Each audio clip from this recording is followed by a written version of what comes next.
Hey guys, Chicken Box, and today I got a brand new video for you guys on my custom mech suits.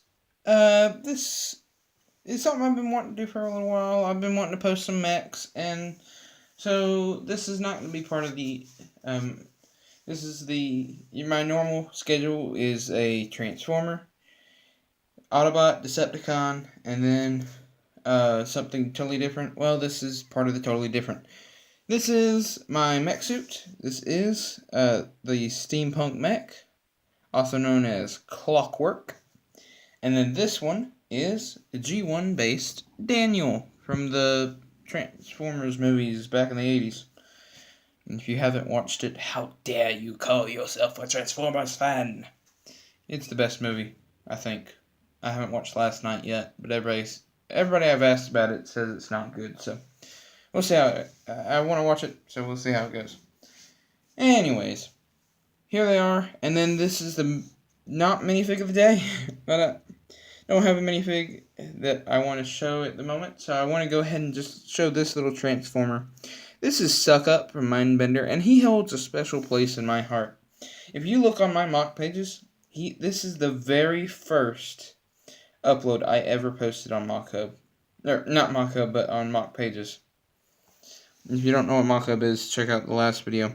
Anyways, yeah, I really like this guy. He's nice, sweet, and he transformed into a hilarious vacuum cleaner. That's minifig scaled. So yeah. Alright, that's it for Suck Up. Hence the name. Check out Mindbender's video if you haven't already on that model. If you want to learn more about him. Alright. So, let's get started in the mech area. We'll go ahead and look at the one that I built first. This is the Clockwork Mech. Here's my minifig for scale. Comes about right above his knees. And he looks really cool. This was built for a competition on Mocpages, where you had to build a mech suit that was steampunk style. So, I kind of built this guy. And I made it to the second round, which is why I built Daniel. So, expect more mechs coming soon, whether or not if I continue in the contests. So yeah, this is round one's entry, which was steampunk. He's got a lot of articulation. He's got that shoulder, and it can move out and back, up and down. Bend at the elbow, which is on a ball joint as well, so it can you can get weird poses like this.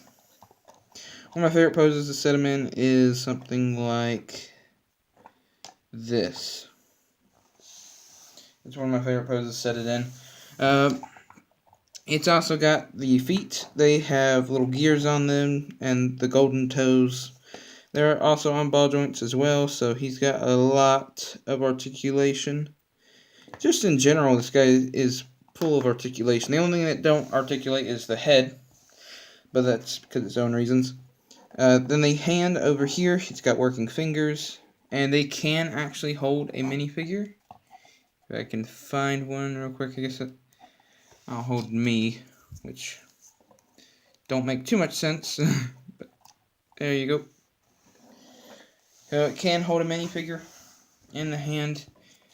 And I really, really like this mech suit. I think it's really cool, and I definitely think that it deserved to move on in the competition. I really like the little flag I gave it. Speaking of the back, I also gave it its name, Clockwork. So it's got a little clockwork handle to turn. Got a big exhaust pipe with gold. Would release the steam, because that's what would drive it. Is the steam power, and this is a steam cannon. Not much else to say about it, other than opening up to get the minifigure out is pretty simple. Fold that down, fold that up, take the minifig out, just like that. Only connects on two little studs because I didn't want to make it impossible to get them out. And then you can simply just bring that up and fold that back down. Now you have an empty mech suit. Here's the minifig to pilot it. Freestyle, because freestyle. It's actually this was a torso I got in a Bricklink order just for the fun of it, and I thought it was a pretty cool looking torso. Alright, pulling everything back down, and you're pretty much done. That's pretty much it for the steampunk mech. He's also got these battle axes, which they can be taken off, and they can be put in his hands or whatever. If you really want to, if the mech's like destroyed or something, you can just use those for the fight to continue. And that's about it for the mech suit. So, put him aside. And we'll bring in Daniel. So, this is G1 Daniel. This is him in his mech suit. Sadly, you cannot remove the minifigure, but that's okay, because there is no minifigure. It's just a head and a hair piece. And I don't know, I really like this mech suit. I don't think it's as good as the steampunk, but I do think it's a good mech overall.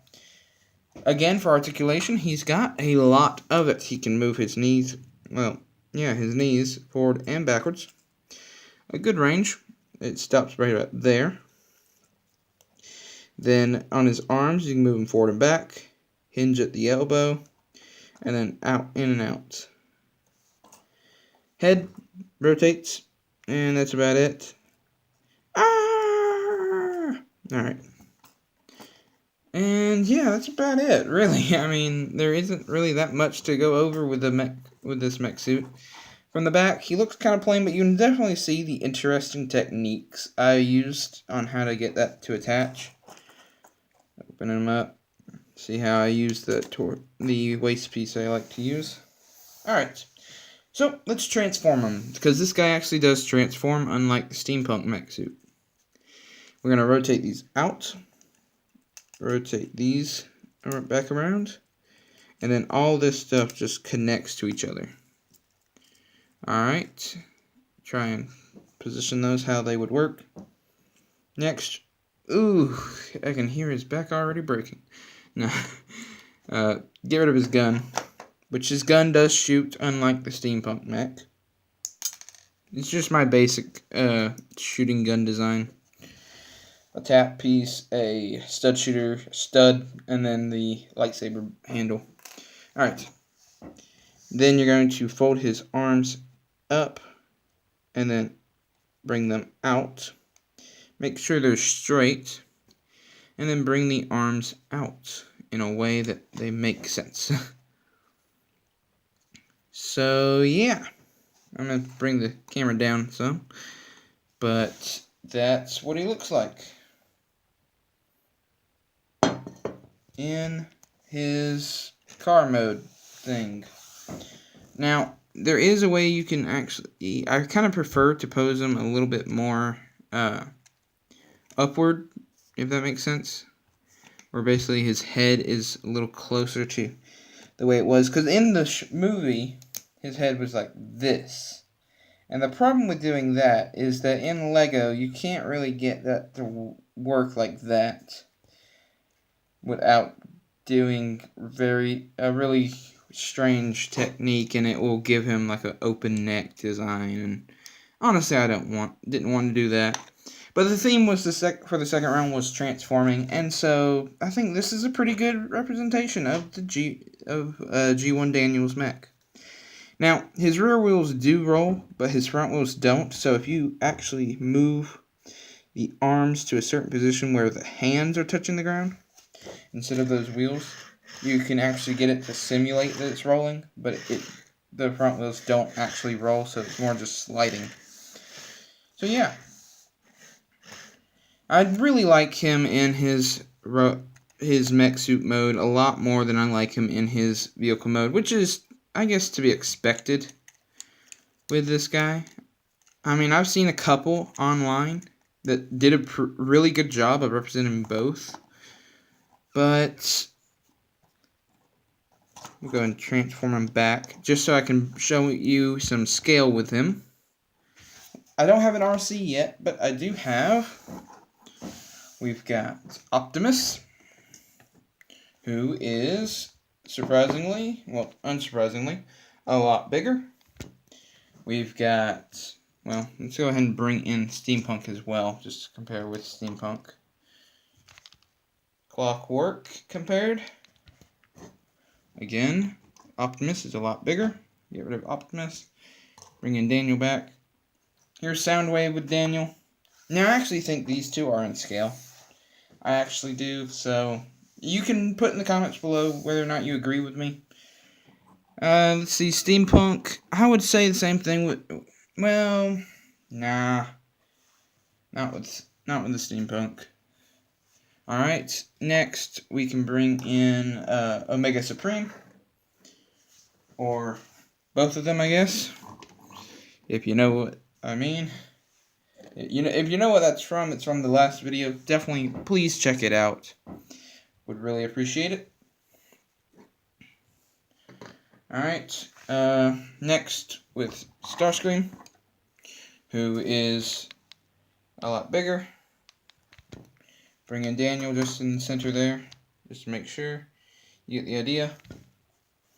Bring in one Omega Supreme back in, just so you can get an idea of him with Daniel. Alright, and get rid of him. Bring my minifig in. And then finally we'll bring in Bruticus, who is a lot smaller. And last but definitely not least, the smallest Autobot, well, at least that's what everybody says, Bumblebee.